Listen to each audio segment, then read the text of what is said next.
प्रहारी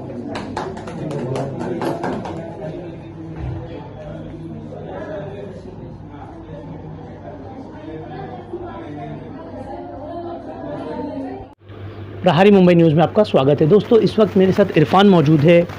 sir, क्या कहेंगे, पिछले कुछ दिनों से देखा जा रहा था कि आप सोशली काफ़ी काम कर रहे थे, चीता गेम के जो इश्यूज़ थे उसके ऊपर काम कर रहे थे, बोल रहे थे, रिप्रेजेंटेटिव जो है उन तक मैसेज पहुंचा रहे थे, अपनी बात रख रहे थे। फिर अचानक से हमने ये देखा कि आपने राष्ट्रवादी पार्टी ज्वाइन कर ली। क्या इसके पीछे के क्या कारण है?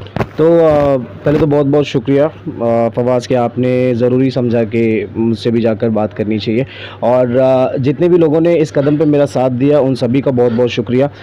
मेरा देखिए ये है, मैं ये एक अरसे से काम करता आ रहा हूँ, और क्योंकि आप जिस जगह पे जन्म लेते हो वहाँ से आप वहीं पे उसी इलाके में बड़े होते हो, तो आपका भी एक अरमान होता है कि इस इलाके में कुछ चीज़ें बदलनी चाहिए। एक अरसा हो गया चिता गेम में कुछ नहीं बदला। आज भी जो गंदगियाँ हैं वो वहीं पे हैं। आज भी लोग जो पहले मसले फेस करते थे वो आज भी फेस कर रहे हैं, तो बदलाव कोई नहीं आया।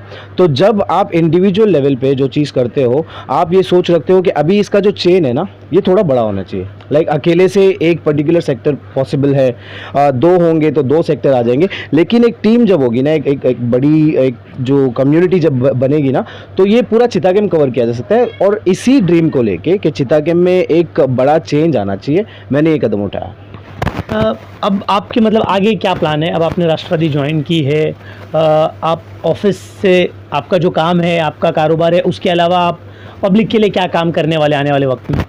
पहले तो देखिए फवाज़, ये जो ऑफिस वाला जो स्टीरियोटाइप है ना, ये बदलना। क्योंकि क्या होता है, जो एक्चुअल लीडर है, जिसको काम करना चाहिए, जो अधिकारी है, वो हमें वहाँ जाके मिलता नहीं है। उसका फॉर एन एग्जांपल जो मीडिएटर होता है ना, जो उनके नीचे काम करता है, एग्जांपल के लिए बाबू रख लीजिए, बाबू काम करता है किसी लीडर के लिए, तो वहाँ जाओ तो सिर्फ बाबू ही मिलता है। जिनको अधिकार है, जिनको काम करना चाहिए, वो नहीं मिलते। वो कहाँ पे होते हैं? वो फार्म हाउस में होते हैं, वो कहीं बाहर होते हैं, वो फैमिली ट्रिप पे होते हैं। तो ये एक चीज़ को ख़त्म करना है। मेरे साथ जितने लोग काम करेंगे वो अल्हम्दुलिल्लाह सब वर्किंग सेक्टर से होंगे, एजुकेटेड लोग होंगे, और अपने अपने सेक्टर में विद इन पीपल्स रीच, मतलब लोगों की पहुंच में एकदम वो लोग वहाँ से काम करेंगे। तो किसी को भी मतलब कहीं पे जाना कि भाई इरफान फलाना जगह पे मिलेगा, ज़रूरी नहीं। चिता गेम के डेवलपमेंट के लिए आपने क्या सोचा है? चिता गेम के पार्टी को रिप्रेजेंट कर रहे हैं हम। हाँ, तो चिता गेम के डेवलपमेंट के लिए देखो, पहले मुझे जो जिम्मेदारी दी गई है अभी एनसीपी से, वो है क्लीनिंग की, साफ़ सफाई की, और ड्रेनेज का जो इशू होता है उस पर काम करने के लिए मुझे अभी फ़िलहाल वो टास्क दिया गया है। तो उस पर फोकस करेंगे, और इसमें एक प्रॉपर टीम मेरे साथ काम करेगी। चिता गेम में कहीं भी किसी भी सेक्टर में आप बात करें, वहाँ पे अगर आपको एज एन इंडिविजुअल मतलब रेसिडेंट्स ऑफ चिता गेम लगता है कि भाई यहाँ पे ये गंदगी जो है वो साफ़ होनी चाहिए, आप हमें अप्रोच करें। इंशाअल्लाह विद इन 24 to 48 आवर्स हम आश्वासन देते हैं कि वहाँ से वो गंदगी जो है वो साफ़ की जाएगी। वैसे आपकी आवाज़ काफ़ी बुलंद है, आप कई मुद्दों पर बोलते हो, और आप एक अच्छे कमेंटेटर भी हो। आपकी कमेंट्री वगैरह हमने सुनी है। ये एक नई जर्नी है, तो उसको लेकर कैसा कॉन्फिडेंस है? क्या करोगे आगे चलकर, क्या होगा? क्योंकि ये पॉलिटिक्स है, पॉलिटिक्स एक दलदल भी लोग इसे कहते हैं, लेकिन यूथ जो है नीड एंड क्लीन पॉलिटिक्स करने के लिए आप आए हैं, या क्या एजेंडा है? बहुत से लोग आपने देखे होंगे फवाज़, जो एजुकेटेड लोग हैं ना, वो लोग क्या करते हैं, बैकग्राउंड में बैठ के नेताओं के ऊपर टिप्पणी करते हैं, सोशल वर्क जो हो रहा है उसके ऊपर टिप्पणी करते हैं कि भाई ये लोग करते नहीं है, ये लोग सिर्फ पावर लेते हैं। तो अब मैं ये चाहता हूँ कि आप पीछे बैठ के बात ना करें, साथ में रहें, साथ में चले। जो चेंजेस आप चाहते हैं ना, जो आप चाहते हैं कि चिता गेम ऐसे नहीं, भाई चिता गेम को ऐसे देखा जाना चाहिए, हम वो साथ में मिलकर वो बदलाव लेकर आएंगे। तो ये सारी चीज़ें जो है ना, आगे जाकर चिता गेम को बहुत ज़्यादा फ़ायदा करेगी। आज हर किसी को चिता गेम में बहुत ज़्यादा इंटरेस्ट आता है। क्यों आता है? चिता गेम में कुछ है। और चिता गेम के लोगों को आप महज एक वोट जैसे इस्तेमाल करना बंद करें। जहाँ से आपको इतनी इज्जत मिलती है, जहाँ से आपका काम बनता है, जहाँ से आपको कुर्सी मिलती है, वहाँ के लोगों के लिए काम करें। आपके पास कुछ ऐसे थॉट है जो आप चिता गेम के लिए करना चाहेंगे, तो आपको ऐसे लगे कि यूथ भी आए और क्रिकेट के लिए जो ग्राउंड वगैरह हो, या कुछ ऐसे डेवलपमेंटल इश्यूज़ है आपके पास जो होने चाहिए?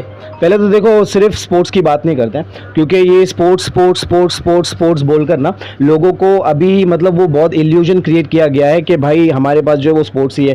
एक नेता को प्रमोशन का कोई प्लेटफॉर्म मिलता है तो वो स्पोर्ट्स, आप वहीं चले जाते हो, आप ग्राउंड पे आते हो, ग्राउंड से वापस आपकी गाड़ी जाती है आपके ऑफिस या तो आपके घर में। तो ये जो है ना, ये बदलना है। सिर्फ स्पोर्ट्स नहीं है, स्पोर्ट्स के बाहर आइए, मैदान के जस्ट बाहर उस इलाके का चक्कर लगाइए, उस इलाके में कई जगहों पर खड्डे हैं, उस इलाके में कई जगहों पर लोगों को पानी की तकलीफें हैं, वो लगाइए ना, वो देखिए ना। आपका बस स्पोर्ट्स तक आया, अब वो आपको अभी एक वो आदत हो गई है ना कि मैं गाड़ी से उतरूँ, वो पटाखे फूटने चाहिए, वो लोग आके साथ में खड़ने चाहिए, ढोल वगैरह बजने चाहिए और वहाँ पे डीजे पे एक साउंड बजना चाहिए, अजीमो शान शहंशाह। तो ये आदत आपको हो गई है और आपके लिए पॉलिटिक्स इतना ही हो गया है। तो मेरा ये है कि भाई वो स्पोर्ट्स, वो मैदान, उसको ख़त्म करो। नहीं, ज़रूरी है प्रमोशन, ज़रूरी है, लेकिन एक लिमिट तक। वो 20% होना चाहिए, बाकी 80% में आपके काफ़ी सारे काम भी और लोगों से मिलना भी, लोगों के बीच में जाना भी, आज वो कौन कर रहा है? एनसीपी के जो वाइस प्रेसिडेंट है मिस सना मलिक शेख, सिर्फ वो वाहिद है जो आज के दौर में लोगों के बीच में, लोगों के घरों में जाके काम कर रहे हैं। और मेरा सबसे बड़ा मतलब एनसीपी ज्वाइन करने का रीज़न यही था। आज जो चिता के में एक ऐसे, मैं ये सवाल भी पूछने वाला था कि आपने एनसीपी ही क्यों ज्वाइन की, क्योंकि कांग्रेस भी हमारे पास एक विकल्प था, चीता कैंप के अंदर एमआईएम भी थी, समाजवादी पार्टी भी है, बहुत सारी पार्टीज है, तो राष्ट्रवादी ही क्यों?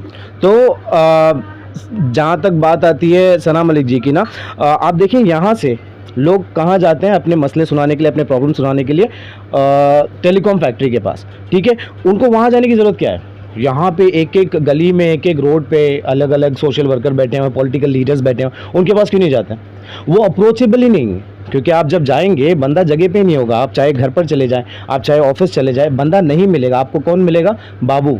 और जब आप जाते हैं तो मतलब आप मान लीजिए कि वो लीडर आपको मिल भी जाता है कि भाई वो ज़रा काम था, तो वो क्या बताएंगे? हाँ, एक काम करो ना, बाबू से बता दो, काम हो जाएगा, बाबू के पास लिखवा दो, बाबू को कह देना, वो एक आदमी, एक मीडिएटर रखा हुआ है भाई, उसके थ्रू तुम काम कर लेना। तो मैं ये कहता हूँ, कल को जब भी आपसे वोट मांगने ना, वोट तो डायरेक्ट मांगने आते हैं, रात को आके घरों में बैठते हैं, रिक्वेस्ट करते हैं, हाथ पाँव दबाते हैं आपके कि वोट हमें दे देना। तो जब ये डायरेक्ट आपसे वोट मांगने आएंगे ना, तो उस वक्त आप ये कह देना कि ठीक है बाबू को दे देंगे। उनको चलेगा क्या? नहीं चलेगा। लेकिन आज सना मलिक जी के ऑफिस में आप अभी भी जाएंगे ना, वहाँ पे काम हो रहा है, आज भी लोगों की फरियादें सुनी जा रही है, उनके इश्यूज़ पे काम किया जा रहा है। तो मेरा मोटिवेशन था सबसे बड़ा कि एक ऐसी लीडर जो लोगों के बीच में आके ऑन द ग्राउंड, मतलब इतनी हम्बलनेस से वो काम कर रही है, तो मैं बहुत ज़्यादा इंस्पायर्ड हुआ था और मेरा उनको अप्रोच करने का सबसे बड़ा रीज़न यही था। दोस्तों, ये थे इरफान, जिन्होंने अभी राष्ट्रवादी पार्टी चूज़ की है अपने करियर के लिए। आने वाले वक्त में देखते हैं इरफान राष्ट्रवादी से जुड़कर क्या काम करते हैं। ऐसी खबरों के लिए बने रहिए प्रहारी मुंबई। कैमरामैन नूर के साथ में फवाद शेख।